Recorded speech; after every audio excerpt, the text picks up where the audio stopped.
관자재 보살 주해. 관자재 보살은 사람마다 다 있으나 다만 육근으로 인해 모든 경계가 막혀 있어 정욕을 깊이 꿰뚫어 보지 못하고 만 가지 인연에 이끌려 자제하지 못한 것이다. 만일 지혜가 있는 사람이라면 믿어 놓아버리고 그윽하고 고요한 곳에서 몸과 마음을 추스르고 앉음의 고요함의 한계에 이르게 해 고요한 가운데 다시 고요하여 털끝만큼이라도 다른 생각이 없으면 한 마음이 청정해져 지극히 고요한 자리에 이를 것이다. 용감하게 한 번 움직임에 한 진인이 자기의 신령스러운 궁전에 있어 가고옴의 종횡으로 걸림이 없다. 이 속에서 비로소 자기 보살이 모든 곳에 유유히 논일고 자제하여 한 찰나 사이에 무한한 우주세계에 가득 참을 보게 될 것이다.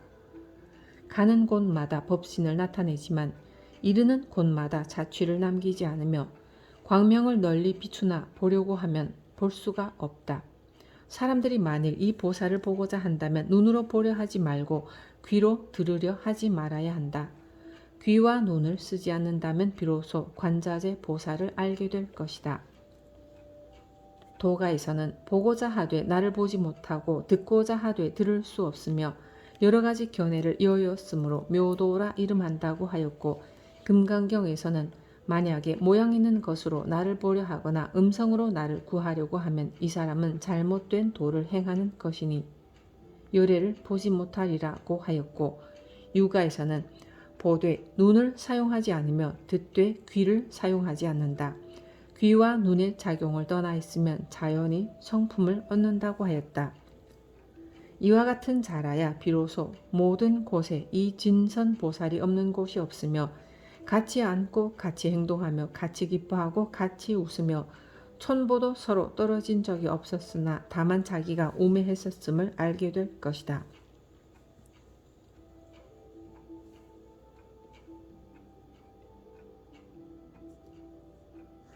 강설. 여러분이 관세음보살을 부르며 연불할 때 관세음보살은 어떠한 모양으로 생겼을 것이다 라고 생각하면 그것이 병폐가 됩니다. 생각하면 생각하는 모양을 따라 나타납니다. 어떠한 모습을 나타내어 무엇인가 계시해 주는 것을 자꾸 관세음이라고 믿으면 나중에는 마군도 그와 같은 모양으로 나타나서 지시해 줍니다. 20년 30년을 관세음보살 연불하다가도 점쟁이로 들어서는 사람이 많이 있습니다. 그들은 환히 알아지는 것을 견성한 것으로 착각하지만 허상에 속은 것일 뿐입니다. 그래서 금강경에서 모양이나 형색으로 부처를 찾으려고 하지 말라고 하는 것입니다. 무엇을 보았다고 하면 양변에 떨어진 사람입니다. 자성청정 관시엄은 눈이나 귀로는 볼 수 없습니다. 자성이 자성을 보지 못하기 때문에 그렇습니다.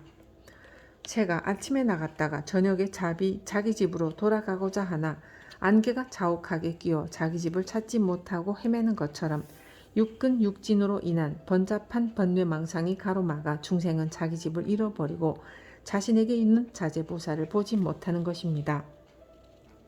후소. 이 보살을 보고자 하는가? 에이, 나가고 들어오지만 흔적이 없다. 반짝이며 빛나는 밝은 광명을 보았는가? 보살은 본래부터 몸을 떠난 적이 없으나 스스로 우매하여 서로 친하지 못하도다. 만약 고요히 앉아 빛을 돌이켜 반조해보면 문득 생전의 옛 주인을 만나게 되리라. 강설. 이제 여러분은 여러분의 관세음보살을 보았습니까? 여러분의 옛 주인은 어디에 있습니까? 이 세상 최상의 공부는 최고의 정상을 밟아보는 것입니다. 바로 여러분 스스로 상상봉을 밟고 다시 내려와서 바다 밑을 엎어서 자신의 인생을 뿌리까지 확 파헤쳐 보아야 합니다. 그렇게 밟아보고 올라가고 내려오고 안과 밖을 답사한 후에야 비로소 아 하고 알아지는 것입니다.